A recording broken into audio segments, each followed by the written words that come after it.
دا څه شو چونډۍ باندې پاتې شو.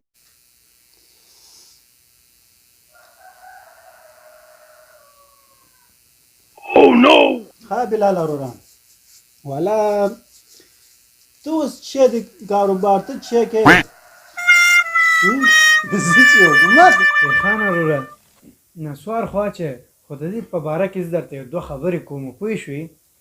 خدای دې وکړي چې خفه هم نه شي پوه شوې هوایي نسوار مې راوړو را دې وړه یاره منم دی والا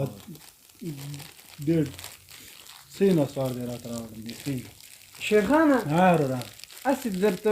دا نسوار څه فایده لري والا دا ډېرې پیادې لري دا د خاپیروی نشه ده چې وارې واچوې که نه او په نشه کې راشي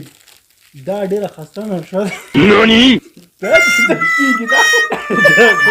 یاره بلال وروره ډېر خسته نصیحت درته وکړې ښه پوه شوې صحیح دی ها ماشومانو خپله کې لانجه کړی و راغوښتی وم وایي ته راشه دا وګوره وایي دا څه حساب دی